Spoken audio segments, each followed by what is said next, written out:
अंबाळा येथील ग्रामस्तरावर असलेल्या विविध समस्या, त्यामध्ये बस स्टँडवरून गावाकडे जाणारा रस्ता दुरुस्ती, नियमित पाणी पुरवठा, महावितरण कार्यालयाचे कार्यालय पूर्ववत अंबाळा येथे आणण्याची मागणी, अशा विविध मागण्या घेऊन जिल्हा परिषदेचे माजी सदस्य सारंग खोडसकर यांनी अंबाळा गावातील चौकात आमरण उपोषण सुरू केले. समस्या आहे गावाचे रस्ते, पाण्याची समस्या, 10-10 दिवसात नळ येऊन राहिले. हे सगळे समस्या म्हणजे मांडलेच आहे. गावाचे रस्ते चांगले नाही आहे. आमच्या गावाचा लहान लय मोठा गणपतीचा तो उत्साह होते, त्याला चांगला रस्ता नाही आहे. झाले चौकवरून तळावापर्यंत तुम्ही रस्ते पाहून घ्या.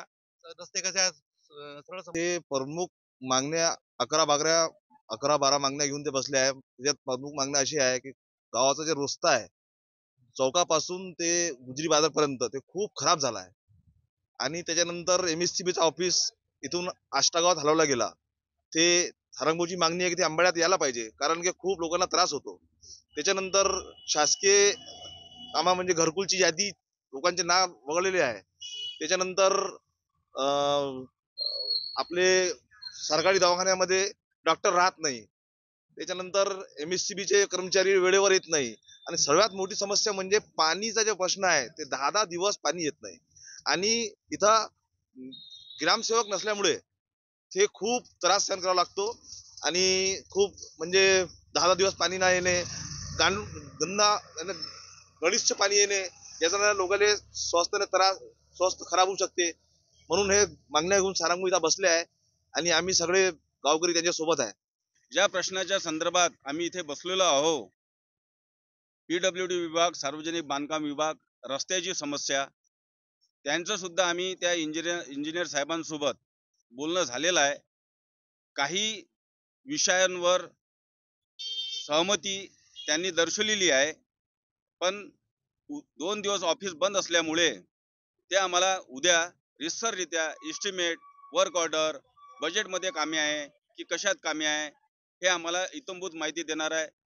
तसेच MSCBचे जी आमची मागणी होती की अंबाळा गावातील MSCBचं जे पॉवर ऑफिस आहे हे आष्टागावला स्थलांतरित होतं, ते अंबाळ्याला पुन्हा स्थापित करावं.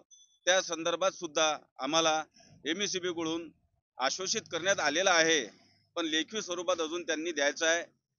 अशा भरपूरशा ज्या समस्या होत्या त्या आम्ही शासनदारी प्रशासनाच्या समोर मांडलेल्या आहे. आणि जेथपर्यंत ह्या पूर्ण मागण्या होईल नाही, आजपर्यंत हा उपोषण होतं. पण इथून इकडे पुढे जनतेच्या सोबत पुढे जाऊन याच्यापेक्षा सुद्धा मोठं आंदोलन केल्याशिवाय राहणार नाही. हे गावकऱ्यांच्या वतीनं, गावकऱ्याच्या साक्षीनं जीव गेला तरी चालेल, पण मागण्या पूर्ण झाल्याशिवाय आम्ही थांब बसणार नाही.